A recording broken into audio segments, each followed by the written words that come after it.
guys and gals, Franchise Kid here, coming to you with another fixed blade knife review. This is going to be a review really of a blade that I should have done a long time ago, the Ontario Rtak II, and this you've seen in a number of my videos, a lot of use outdoors.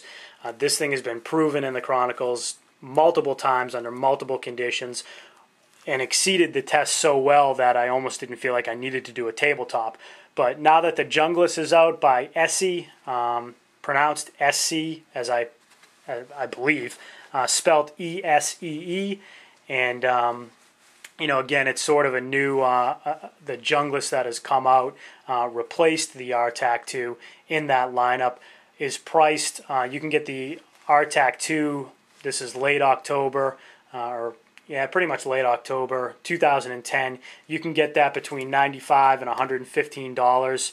That does not include shipping. The Junglas is going to cost you about $160, $170, and that doesn't include shipping. So I know there are a lot of people out there that are wondering, is there an advantage to buying one over the other? Is the extra price worth it? Let me just flat out state I do not own the Junglas. Yet I don't own it. All of the reviews and the research that I've done on it, it seems like there is a real reason to go ahead and spring for the extra money. Is it a huge premium over the Rtak? Yeah, but is there value to that premium? And it seems like there certainly is. But to get back to the Rtak II, this one I purchased about 2 years ago from from Smoky Mountain Knife Works, I believe it is, and the one in the back that you see, same exact blade, albeit different retention strap on the sheath, I bought from Cumberland Knife Works. They blew it out as soon as the Junglas came in.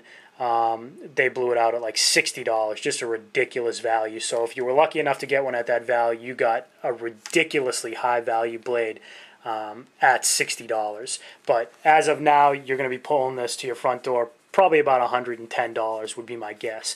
But let me get to the blade specifics. You've got a, again, large blade survival knife, very large blade survival knife. This is the largest one I own, and it really almost acts like a mini machete, if you want to call it that.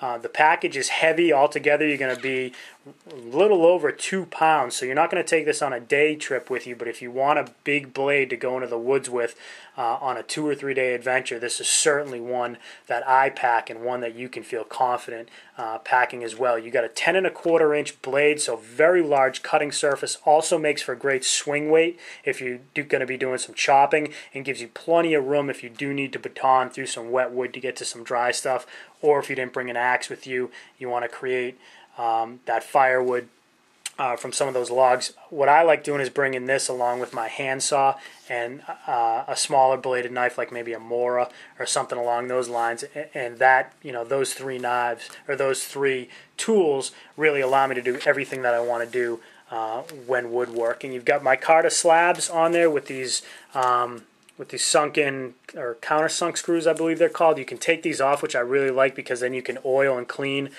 underneath. Full tang, 1095 steel, high carbon, keep it well oiled, both in the summertime if you have humidity, and in the wintertime if you're out in wet conditions. You want to keep this very well oiled, so bring that can of WD-40 or rum oil with you. 1095 steel, very easy to sharpen, very easy to maintain in the field, which is another reason why I like it so much. Not a lot of surprises with the steel, not difficult to work with. You can put a really good edge on it, and it'll do a decent job of retaining that edge. It's blasted with that phosphate finish, which I really like, but it will wear off on you, as you can see over time. I apologize for the glare, guys. That's the best light I can get. So as you wear down this phosphate finish on the blade side, but also pay attention to the top side as you're smacking into this with wood if you're doing baton work, and make sure you keep the blade nice and oiled up. The grip on it, if you've got larger hands, you're going to really enjoy this grip. It's almost too large for me. I've got medium-sized hands. You've got a handle that I believe is about almost 6 1/4 inches in length, so plenty of room here. You've got basically a 2-inch wide blade, full tang, so a lot of heft on this, a lot of swing weight, good chopping, good batoning, very good steel, easy to use, easy to maintain. The thickness of the knife, you got 3/16 inch, so not a full 1/4 inch. but you do not need a full 1/4 of an inch. I can promise you that on this knife. 3/16 of an inch, full flat grind, gets the job done very well when splitting, provides a lot of heft to the knife, and really, really strong spine and support in that full flat grind all the way down to that edge. Nice choil area, so you can choke up on this thing if you want to, and the blade runs all the way back, which I absolutely love, all the way back to that choil area, so you can really choke up on it and use this run right in here if you needed to do any finer woodworking or detail work.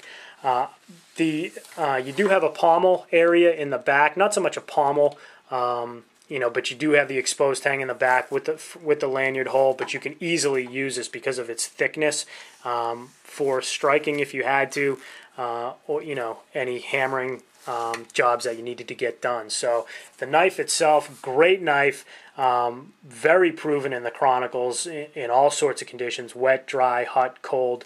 I've used it in cold temperatures. I know that's some people have some questions about how the steel will perform in cold temperatures. I've used it in temperatures all the way down to about 25 degrees, and I've used it as hot as, I don't know, probably about 100 degrees and humid in the summertime. So either way, it's performed very well. If you're using this, I was using this about 2.5, 3 weeks ago in the woods, getting ready for the upcoming deer season, clearing brush, chopping limbs and stuff like that. If you do use this over time, you'll notice a little bit of discomfort in the micarta. It seems like they've changed that with the Junglas, and it seems like they've eliminated that. I've heard a lot of users say that they've been able to use a Junglas for a long time, didn't have the same discomfort. I don't know if they did it with ergonomics or handle material or a combination of the two. I can't speak to that, but I know that they have. So again, just coming back, it seems like there is a lot of reason and a lot of value embedded in the added price over the Rtak II. But if somebody is looking to, if it's just not in your budget, but you still want that large blade survival knife capability and a high value blade, the Rtak II might be the one that you want to go with. And it's certainly one that I've enjoyed immensely in the woods, and something that I have no problem bringing with me. The one knock that you will find on this knife isn't in the knife itself. It's probably the sheath. And I'll go ahead and sheath the blade, and you'll see what I mean. This thing slides out with ease, so if you tip this upside down, it'll fall straight out of that plastic molding. And what you want to do with this thing, and you can see, just, I don't know, Google it, Nothing Fancy has a video on it, but you can take this molding straight out of there, heat it up, form fit it back over to the knife, and then let it cool, and what that'll do is it'll increase the retention on this blade. You can do that with a heat gun, which they're not expensive. If you have one, cool, just use it. But I think you could probably just heat it up over over a stove or something along those lines. So not necessary to buy extra tools. But if you do have quick attach and you do have MOLLE attachments on the back, if you're wearing this in a MOLLE capability, I guess more power to you. I would never wear a 2-pound knife sort of with MOLLE attachments on it. But you could, and the cool thing about this is it gives you some quick attach if you do want to wear this on your belt, which I enjoyed, again, using in the woods because you don't have to take your belt on and off every time, and it gives you plenty of room where that knife will free float and not sort of ride up on you and jack up your pants as you're bending down. Just a single button retention strap. Cool little pouch in the front, which you can put, you can do a little PSK in there if you need to. You can do a sharpening stone in there. You can do some oil swabs in there. But cool little pouch in the front, and then you've got your paracord tie.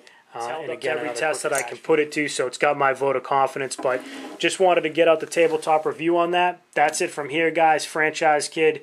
Stay tuned as I start rolling these videos out one after another. I know I'm behind, but I appreciate all the comments and all the questions thus far. Thanks for watching, guys. God bless. Franchise Kid, Rtak II.